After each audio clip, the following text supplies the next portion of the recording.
These 5 habits might seem simple at first, but if you can just stick to them for 6 months, it will completely transform your life and get you ahead of 99% of people. Let's get started with number 1, which is boxing or MMA. So a few months ago, I started taking boxing classes, and the biggest reason I did it is because I felt a little bit uncomfortable. In fact, I felt pretty uncomfortable with the idea of conflict. I could gas myself up on this masculine bravado about, yeah, I'd kick that guy's ass if he gave me a problem, but it was just bravado. I had no proof. I didn't actually know how to fight. So if I was in that situation, bravado is about this thick. It's not something serious. And so when shit really hits the fan, all that bluster kind of goes away and you need to actually be able to handle your business. And I felt like I was vulnerable in this area of my life and I wanted to have confidence in myself in high conflict situations. And this has really worked for me. It's given me such a grounded feeling that if I'm ever in a situation where I need to handle myself in a physical way, I can take care of it. It doesn't mean I'm looking for a fight. I wish I'd never have to use these skills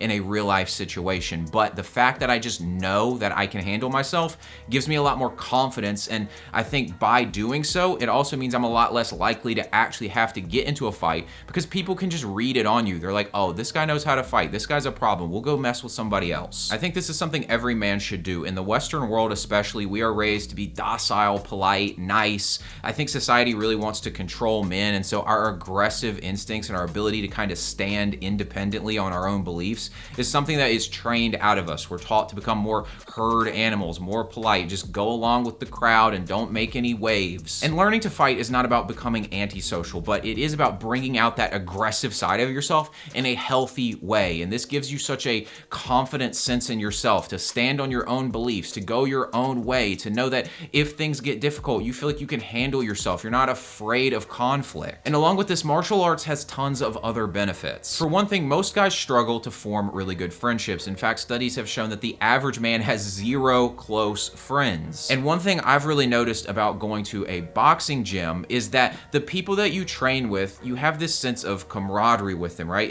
It builds this sort of bond when you're sparring with somebody or you're training with somebody, and words don't even have to be spoken. And I'm somebody who really hates small talk and all the niceties and all that kind of crap. I just either want to get to know you or I really don't care. I don't want to have this like shallow relationship with people. And so without even having to speak, just being in this environment gives you this sense of a bond with these other people that you're training with. In fact, most fight gyms treat their students like family. They're trying to build this brotherhood. So it's a great place to find that masculine camaraderie and feel like you're connected to other people who are also on a mission and trying to get better just like you. And then there's the obvious benefits like mental toughness and physical toughness, as well as it being great exercise. I'm somebody who loves to train. I work out all the time. I'll run a 10K Spartan race with no training for it whatsoever. But when I started doing boxing, it was a different level of cardio. It's really tough on you and it's great for training the mind as well as just getting yourself in great shape. So you're gonna get brotherhood, exercise, confidence in confrontational situations, and you're gonna learn a really valuable skill by doing this. Habit number 2, sobriety. When I was 18 to 20 years old, I would drink at least 3 to 5 nights a week. I smoked weed basically every single day. And the thing about this lifestyle is it brings a whole host of consequences with it. It's not just that alcohol is bad for your health, which it is.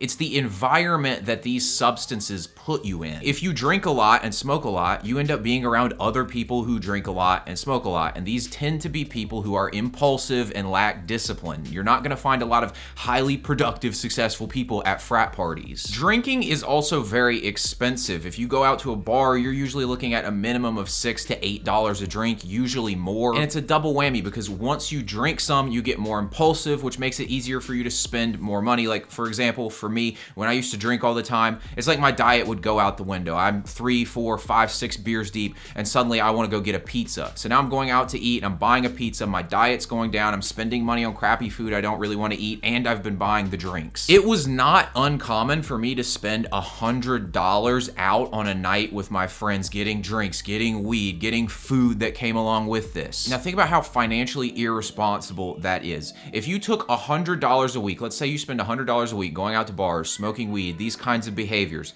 and you just took that money that you're spending there and you saved it and you put it into an investment account, that's going to be $5,200 that you save and invest by the end of the year. And if that compounded at 10% annually for 40 years, by the time you're ready to retire, that $5,200 alone would be worth over $235,000, and that's with no extra money contributed. And people will be like, yeah, but you gotta live a little bit. But really, like, are you actually enjoying yourself when you're so drunk that you can't even remember what you did the night before? Like, how can you actually say you had a great time if you can't even remember what you did? Or if you're so messed up that you're slurring words and you're not conscious and you're making a fool of yourself in front of that girl that you think you're spitting game to, but really you just sound like a drunk idiot to? This is a terrible habit. And I know for me, when I finally came to terms with the fact that I had to stop these behaviors, it was when I failed a couple classes in college and was like looking myself in the mirror like, dude, you're going nowhere, and smoking weed all the time and drinking all the time is a big reason why. So I cut these things out. I basically got the weed completely out of my life. I stopped drinking for the most part. I was still in college, so it's hard to completely cut that out.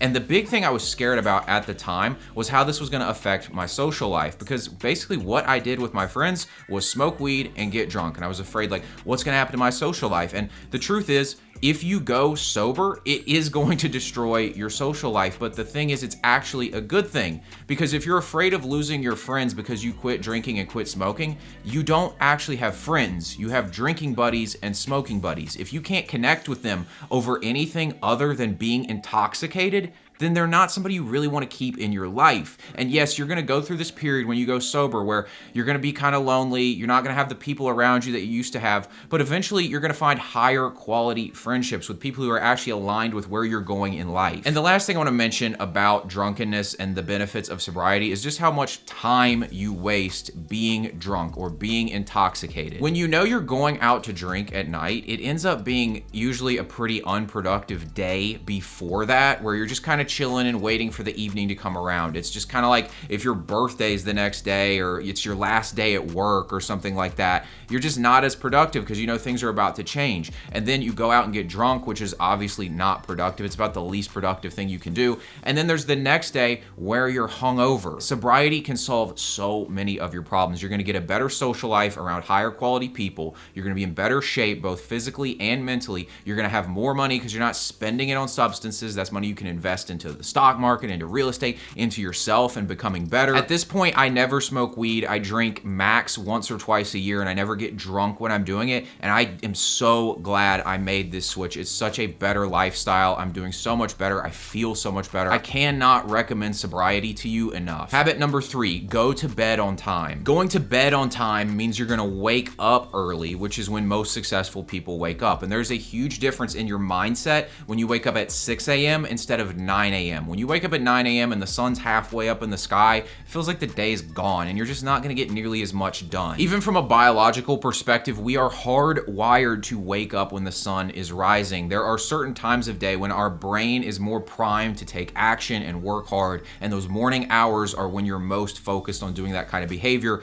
whereas later in the day, especially as we move into the evening, you're a lot less productive. Your brain is getting ready to go back to sleep. Melatonin starts getting produced when the sun goes down. It's not the perfect time to be working. The best time to be working hard and getting shit done is in those morning hours. And if you start going to bed on time every single day, your body's gonna acclimate to this. You're gonna get higher quality sleep, which means you're gonna have more energy and you're gonna be healthier. It's also gonna improve your physique. And let's be honest, most of the time that you're staying up late, it's not because you're like really working hard on some business you're starting or you're studying super hard into the wee hours of the night. It's because you're scrolling on TikTok or Instagram or you're watching Netflix. You're wasting the time anyways. So by going to bed on time, you're gonna be more productive, you're gonna be more healthy, you're gonna have more energy, and it's also gonna help you with sobriety, because most of the time when you're drinking, it's at night. But if you're going to bed at that time, then you're not gonna be out drinking. That also means you're gonna save money because you're not gonna be out spending money at night. Habit number 4, meal prepping. Meal prepping is when you cook your food in advance so that you don't have to keep constantly making every single meal. It makes your life so much easier. You can prep for an entire week at a time. Some people prep for a couple meals in advance for the next next few days. And by doing this, you solve so many issues in your life. This is one of the biggest game changer habits that I've applied. Obviously, you get the health benefits. If you're consistent with what you're eating and you're eating the right stuff, you're gonna get better health results. You're gonna look better, you're gonna be stronger, you're gonna feel better. But along with this, think about the amount of time you waste on food and cooking food, cleaning food, dealing with all that crap. It comes around to lunchtime and you don't know what you're gonna eat, but you're hungry, so now you're either gonna drive across town to buy some food at a restaurant, or you gotta go out to the grocery store because you open the fridge and find out that you don't have the food that you want to eat in your fridge already. So now you're going to the grocery store, now you gotta cook it. It ends up being this hour-long process, and most people spend a couple hours per day figuring out what they're gonna eat, cooking it, driving to get it, and eating it, when you could do this so much more efficiently if you just cook your food in advance. Then there's also the cost factor involved. Most people, when they don't know what they're gonna eat and they don't have it prepped in advance, a lot of times they end up going out to eat because it just seems like the simplest thing and it sounds a lot better than having to go buy food and cook it yourself. But eating out is gonna be 2 or maybe even 3 times as expensive as cooking your own food. So this meal prepping habit is a huge leg up for you against everybody else who's not disciplined enough to just make their food in advance. It's gonna make you healthier, it's gonna save you money, save you time, and save you mental energy. There are not many habits out there, if any, that have all of these benefits. Number 5 is meditation. Meditation is a game changer if you want to improve your life. And most people, they don't appreciate what meditation is really about. They think it's sitting down for 10 minutes and focusing on their breathing, or they think it's this very woo-woo spiritual thing, but that's not really the point. You have to understand that your thoughts are creating your reality. The thoughts that you think create your worldview. Your worldview is gonna define your actions, and your actions are going to create your results in life. So if you're thinking disempowering thoughts like, this can't work out for me, working out so hard, I can't get in shape, girls will never like me, I can't make a bunch of money, well, the more you think these things, they define your worldview, which defines your actions, which creates your results, and that's why you're getting results you don't like. So what meditation is really about is observing these thinking patterns. It trains you to become aware of your thoughts rather than defined by them. Most people aren't aware of how they're thinking because they're so used to thinking